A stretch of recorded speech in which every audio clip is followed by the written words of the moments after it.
Lovely.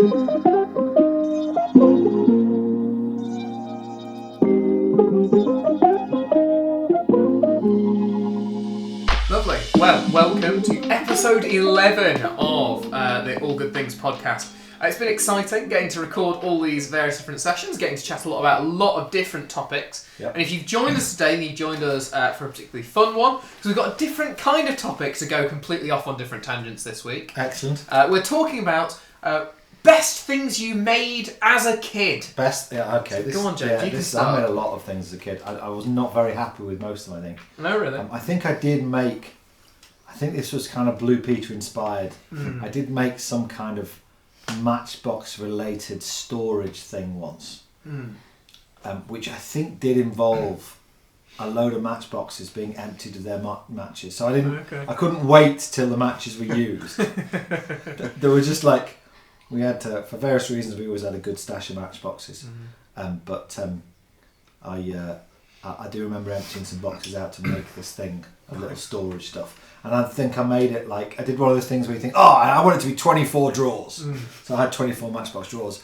But I didn't have 24 different things to put, so then I had to spend some time looking around. So that's probably the most fun I had. I'm not sure it was a great work of art, but it was fun to make. Fair enough. And James? Yeah, I was thinking about this.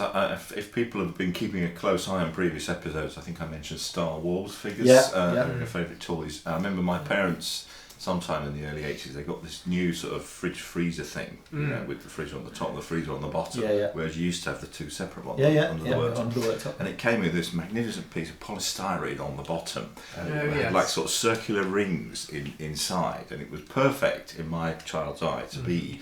It looked like the interior of the Death Star in Star Wars. Oh, nice. So that was not the ice planet Hoth. No, could have been, but no. So, and the little rings meant you could sort of wedge the Star Wars figure's feet in. Oh, yeah, And then it had these like little polystyrene wedges. One of them was perfect for the Emperor's throne. Oh, nice. Yeah. And so there's various different bits that I sort of So was it a triumph of design? Or was it a triumph of childhood imagination? I think it was probably the latter. Yeah. Although I did use the best some of kind, it. Though, I'd argue. I did use some of it for a Cub Scout badge as well. Yeah, it is a shame that I can't recapture that capacity to make something and for it to be in my head exactly what I want it to be in the way that you could as a kid. Yeah. Fair enough. What about yourself? So I made a few different things. I was quite a creative kid, although in very different ways. So the ones that I was most proud of was that when my mum was sorting out my grandma's house, trying to work out what they were going to do, my dad had lots of free time with us, and me and my sister had got it in our head that we wanted to do a real project. We wanted to build something. So we drew out plans for a tree house that we wanted to build. And my dad, bless him, I think out of desperation, thought, okay, well, I need to placate them somehow. What can I do so that James isn't hanging upside down off a tree with a hammer and nail? And perfectly possible. Yeah, and his plan was, we'll pre-make something. So what he did was, he knew that my mum wanted to be rid of an old sofa that was falling to bits already. So my dad, instead of giving me a hammer and nail, gave me a knife. And so we spent lots of time stripping and ripping all the foam and all the fabric off these sofas. And then me and my dad together cleared out the top of the sort of like 8 or 9 branches up, cleared a platform, and then hauled this big 3-seater sofa up into a tree, lodged it in there. And then we whacked a tent inside of it, sort of sat on the spring section, and then put a bunch of old sofa cushions on it. And it was really genuinely quite cool. We had like a little rope ladder going up to it. Now the downside was, turns out children don't like going up there during the winter, and birds and other such animals love it. Yeah, they think brilliant, a nice little enclosed hell. So when we then in spring climbed up there, and you suddenly get bombarded with birds trying to protect their young, it kind of has an effect on you, not only from falling off the top of those branches, but a lack of desire to get flapped at and chased around the garden.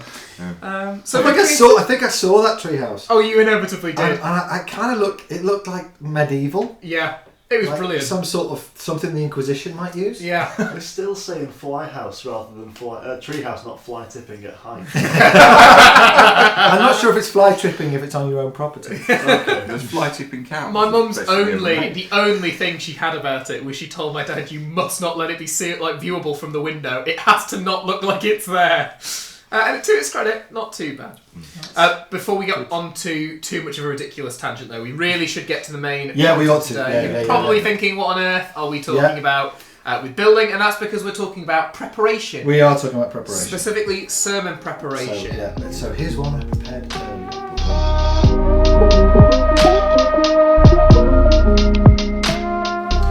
So we come to the main topic of this podcast episode. To just say as we begin that whilst there are three of us here on the camera, there will be a fourth disembodied voice.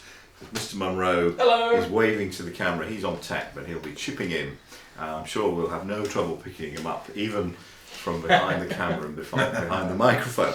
So if you're watching our preamble, we were talking about making stuff, preparing things, crafting things, and that is because the main subject of this is to talk about how we prepare and pull sermons together.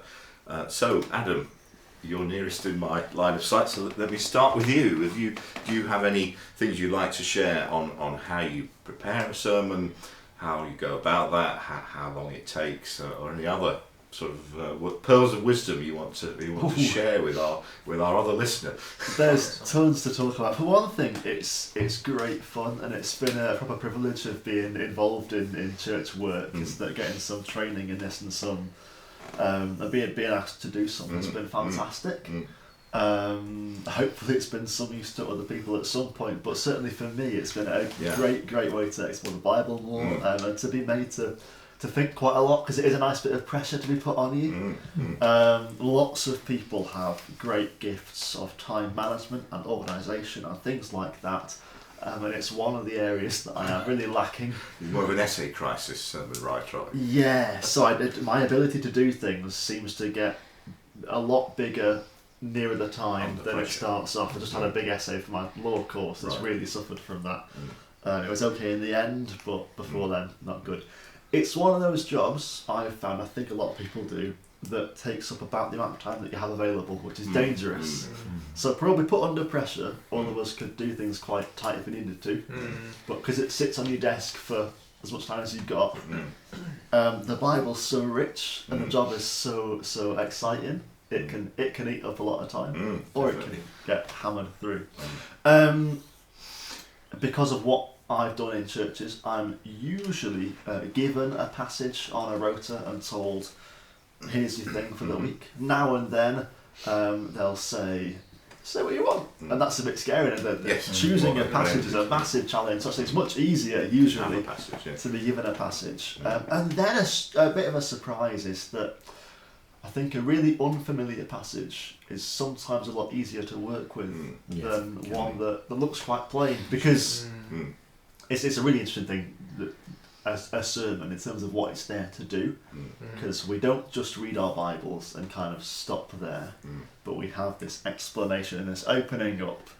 And in some passages, like in youth work, we've done kind of 2 Kings recently, and there's a huge amount of opening up to do, because people are eating weird things and cooking on weird things. Go ask the teenagers, it's funny. And you have to say, what on earth is going on, and how is it anything to do with Jesus?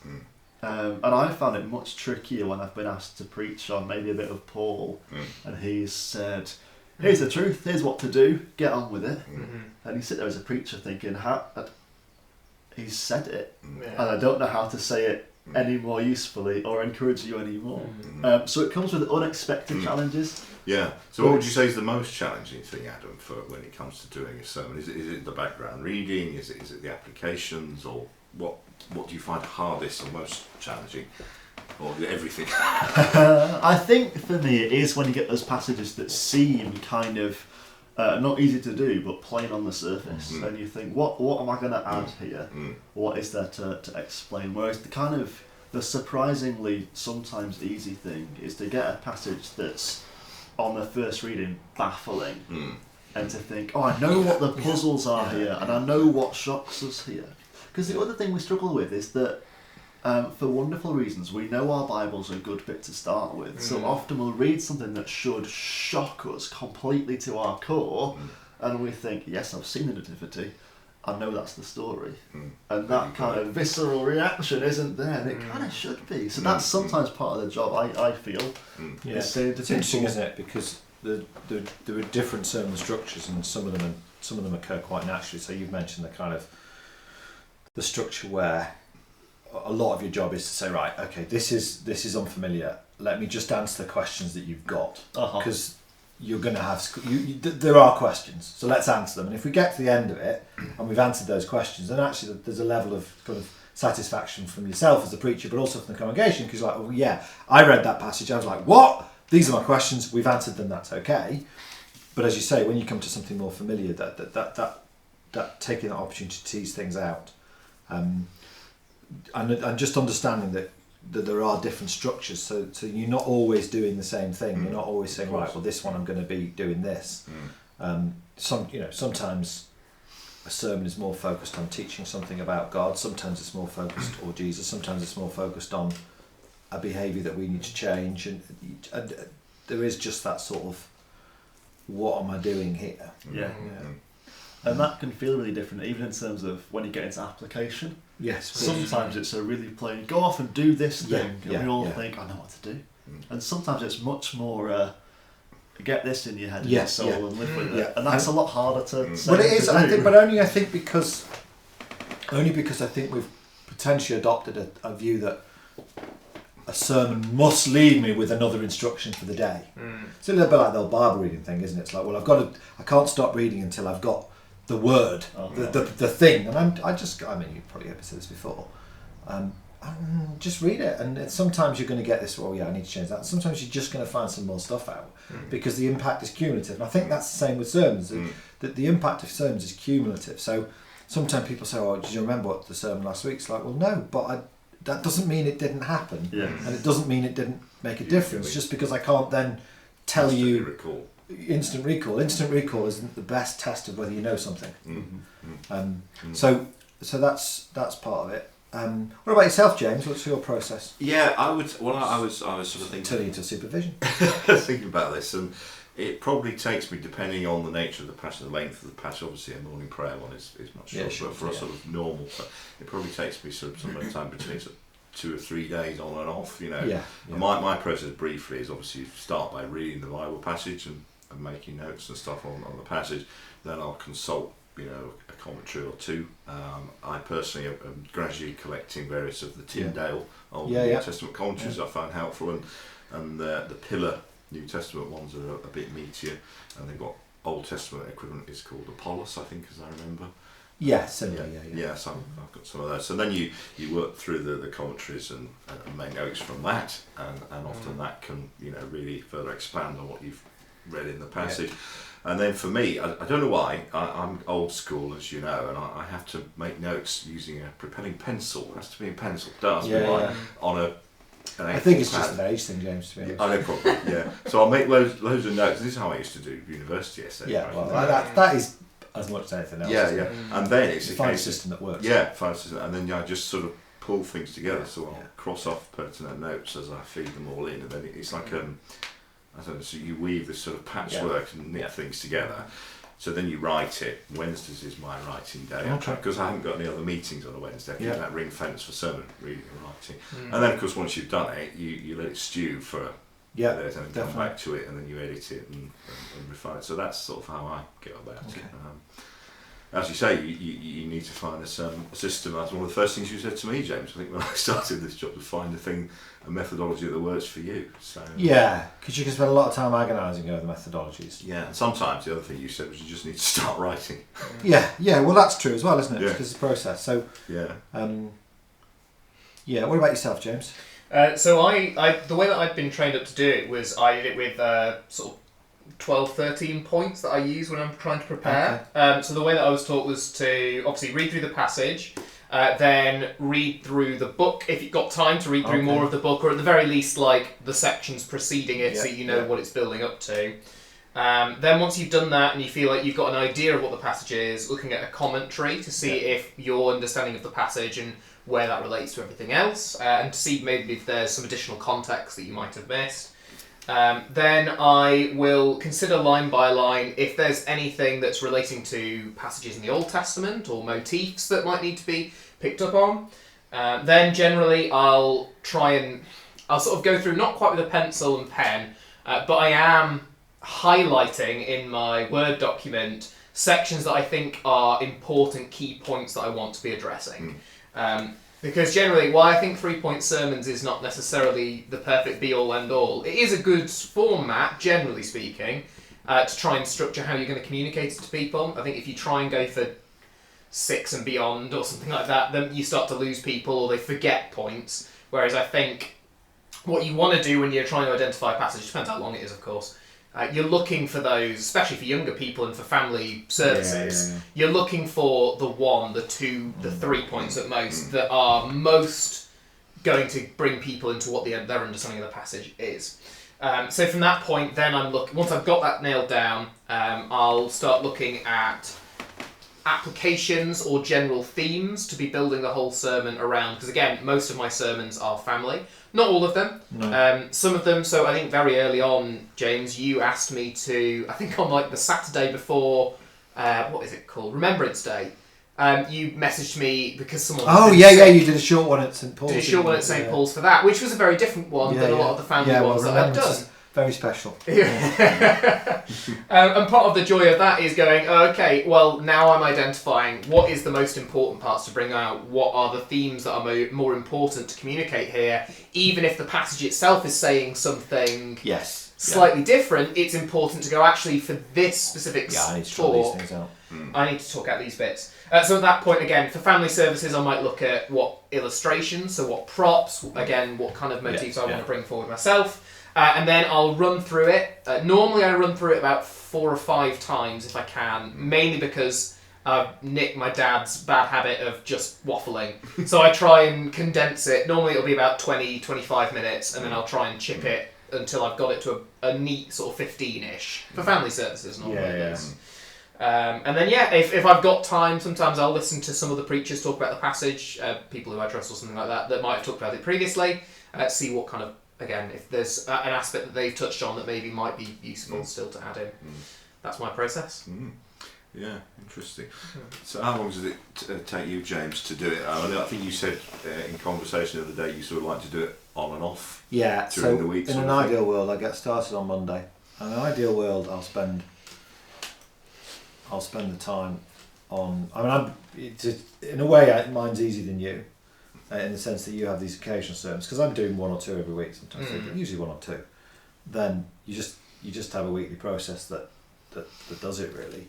So I normally try and spend as much time as I can in the text. So if I haven't already, I'll usually translate it from the Greek or Hebrew. That's the first thing I'll do, with some help. The casual flex to be able to translate it. Yeah, well, so do you want to tell us why that is, James? Because there's it's two not reasons. just because you spent time learning it, so you better use it now. No, there's 2 reasons. One is because it is helpful to have at least looked at it in the original languages, so that when you read the commentaries, and I kind of like fat commentaries, just because, not because they're better, but because when I get to them, it just gives me more to chew over. But they tend to work from a familiarity with the original language, so it's just easier if you've read that. Otherwise you've got the danger of someone saying to you in the Greek this, and then you haven't really got any way of saying no, it's not. Because I often glaze over when you start talking about the genitive. That means nothing to me. Okay. Okay. Well, there's only so much help you can give people, really. We could do an intro to Greek podcast. We could. Half an hour. Okay. To be honest, I can get Elijah to teach about genitive because he's done German. So anyway, we'll do that another time. If anybody wishes to teach Adam about the genitive, please do pick it up. Right in. You can adopt a youth worker. Yeah. So one of it is just to prepare us for what. The other is you've got to find a way of forcing you to spend time on the text, particularly when the text is familiar, and actually translating it mechanically, all right, with some aids, forces me to spend time reading through the text and noticing everything in a way that if I just read it through in the English, I wouldn't necessarily notice. So it's just a case of sort of forcing yourself to slow down and spend as much time in the text. So what I'm trying to do is stop myself writing the outline. Okay, so my sermon prep is not quite brinkmanship, but it's to try and get as far through the week as I can without saying, oh right, this is the outline, this is what I'm saying. And that's so that the sermons are what biblical James says. wants to say, and not what James. So as far as possible, as far as possible, you're trying to get the sermon to be driven by the passage. Yeah. And if there's a danger is that you read the passage and think, oh yeah, it's these three things, and then once you've done that, it becomes really, really hard to go in the opposite direction, even when you kind of know. I mean, we've all done it, haven't we? We've all gone, oh yeah, that's a great way, and halfway through we've gone, it probably isn't, but too late now. So on we go. It's a bit like that essay, isn't it? You're like, well, this isn't the best way of writing the essay, but this is how I started. So you're really trying to avoid that. So I will often get the sermon working through the week, and we'll get one on the start on Monday, do the work on that, and then come back to it on Tuesday, come back to it again later in the week. To be honest, I usually write on Saturday, because that's normally when I've got that kind of headspace when there's not much else being asked, and that's fine. That works for me. Obviously, once you get to write, I don't actually find the writing process difficult anymore, and I think that is just because I did it last week and I knew it was fine, and it's just kind of, once you've done something a certain number of times, you think, well, I kind of know how to do this. That's not to say every time it's easy, but I don't have the kind of essay crisis moment about writing sermons. You've not got a long time in between to fall out of gear, have you? Well, it's that. Yeah, I think it's that, but it's also just like, well, I've done. I have done this before. I've got, and obviously you're trying to make sure that the illustrations work. You're trying to make sure that the whole structure of the, in an ideal world, the opening segment, which may sometimes on a Sunday morning sound a little random, actually is integrated with the rest of the illustrations as a way of unpacking the material.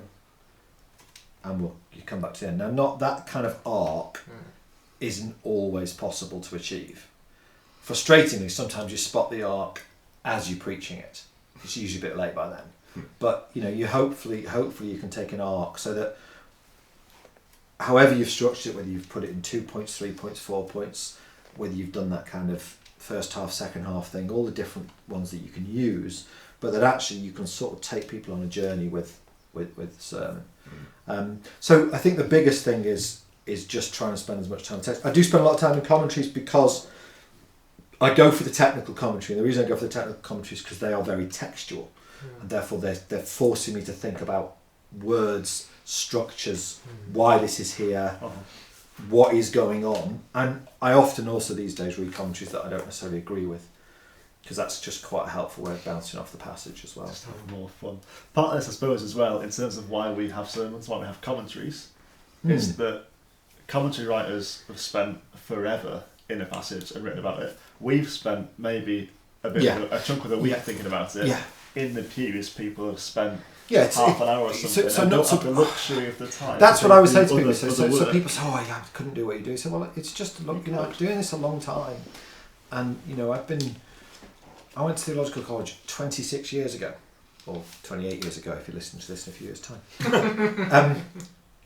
and therefore for the last more than a quarter of a century, I've been spending time most weeks looking at a Bible passage, reading commentaries on it, doing the work on it in order to preach on it. That's been an enormous privilege, and therefore that's just over time. That means you get equipped to do something well. That's just life. You're also not getting in from a different full-time job to write a sermon. Exactly. And there are a lot of churches in the world where that's the situation. So I think that's what I always want to say to people. I have the privilege of spending the time with the text, and therefore what you're trying to do is make sure you can communicate as much of that as possible on a Sunday. And I'd always want a sermon. For me, a sermon's only a good sermon if people go away from it encouraged that they can know more of the scriptures for themselves.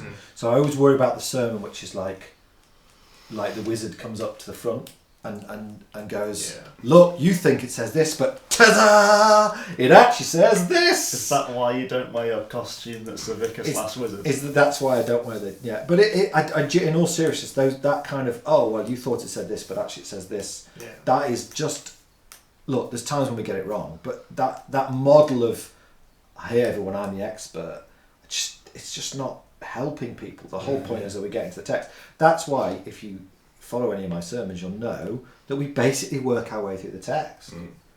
And we read bits of it out, and I only miss bits out when it's about 40 verses long. Because there's only, so that is a very deliberate choice, pedagogical choice, if you like, to say, right, we are going to see what this says together.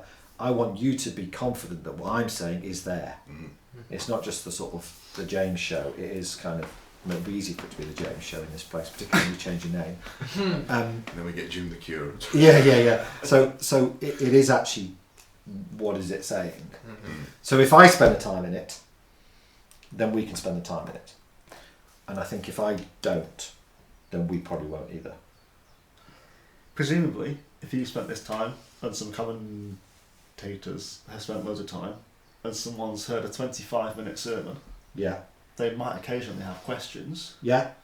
And should they bottle them up forever? Because No, I mean, I and I occasionally do say, don't I, come and chat. come chat afterwards. But yeah, they're always happy to have questions. And usually, I know that it's not the easiest on the way out of church in the morning, but people, sometimes people email me. Email me early in the week when I still know the answer to last week's sermon, and I'm not so far into next week's. I'm like, I don't know. It was last week. I can't remember that.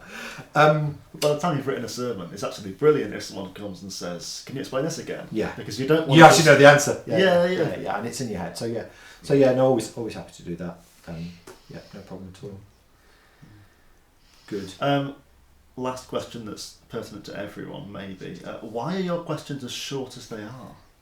Sermons, not questions. Your questions are usually quite long. Answers to questions are long. Why are my sermons so short? Why aren't they longer? Well, why are they as short as they are? Well, it's a compromise, isn't it, between trying to get as much good material in as possible with the recognition that for most people they probably haven't got an opportunity. They probably haven't got the privilege of having this time again to spend just focusing on this.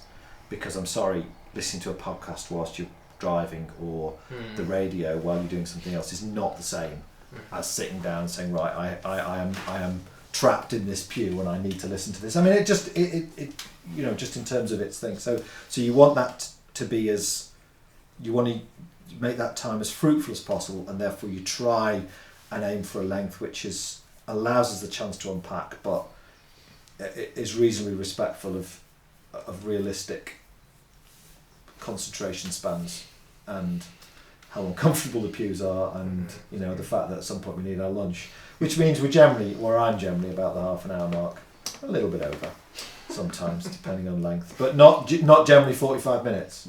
So I think I'm probably sort of 30 to 35.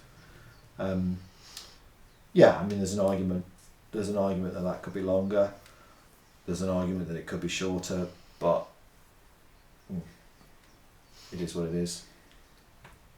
Right, well there we go. Hopefully that's given folks a little bit of a flavour how we all go about the process of writing sermons and why it's important, as James says, to really engage with the passage and then help everybody to understand that as best they can. So hopefully you found that helpful. It's probably time to wrap up this main segment.